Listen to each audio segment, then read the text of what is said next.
നല്ല ബോധ്യമുണ്ട്. ഞാനങ്ങനെ എല്ലാവർക്കും ഇഷ്ടമുള്ള ഒരാളൊന്നുമല്ല. എനിക്ക് നല്ല ബോധ്യമുണ്ട്. ഞാൻ എല്ലാവരെയും കൊണ്ടും എന്നെ ഇഷ്ടപ്പെടുത്താൻ ഞാൻ ശ്രമിച്ചിട്ടില്ല. ബട്ട് എനിക്ക് ഒരു കാര്യം അതിനേക്കാൾ ബോധ്യമുണ്ട്. ഞാൻ ഒരാളെയും ഒരു ചിന്തയും ഒരു വിഭാഗത്തെയും ഒന്നും തന്നെ മനഃപൂർവ്വം അവർക്കൊരു പണി കൊടുക്കണം എന്ന് വിചാരിച്ച് ഞാൻ ലൈഫിൽ ഞാനൊരു കാര്യം ചെയ്തിട്ടില്ല. എനിക്ക് I have my own little world. അതിനകത്താണ് ഞാൻ ജീവിക്കുന്നത്. അതിന്റെ ശരികൾ എന്റെ ചില ശരികൾ തെറ്റുകൾ അതനുസരിച്ചാണ് ഞാൻ ജീവിക്കുന്നത്. എന്റെ ശരികളെല്ലാം ശരികളാണെന്ന് ഞാൻ ഒരിക്കലും പറയില്ല. ബട്ട് ഞാൻ അങ്ങനെ ജീവിക്കുന്നത്.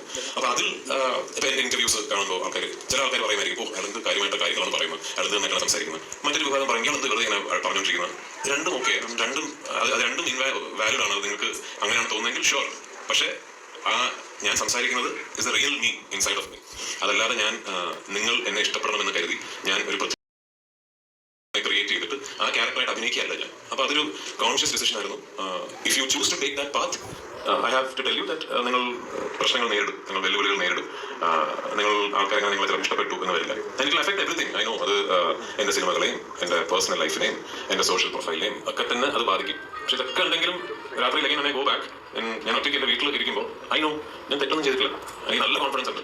ഞാനങ്ങനെ I have made A mistake. ഞാൻ മനഃപൂർവ്വം ഒരാളെ ഹേർട്ട് ചെയ്യാൻ വേണ്ടി ഞാൻ ചെയ്തിട്ടില്ല, ഒരു കാര്യം ചെയ്തിട്ടില്ല. ഞാൻ ഇന്ന് വരെ ആഗ്രഹിച്ചിട്ടുള്ളത് എന്നെയും എന്റെ ചുറ്റും നിൽക്കുന്നവരുടെയും നന്മയും സന്തോഷവും മാത്രമാണ്. മറ്റൊരാളുടെ പതനമോ മറ്റൊരാളുടെ വിഷമമോ മറ്റൊരാളുടെ ബുദ്ധിമുട്ടോ ഞാൻ ഇന്ന് വരെ ആഗ്രഹിച്ചിട്ടില്ല.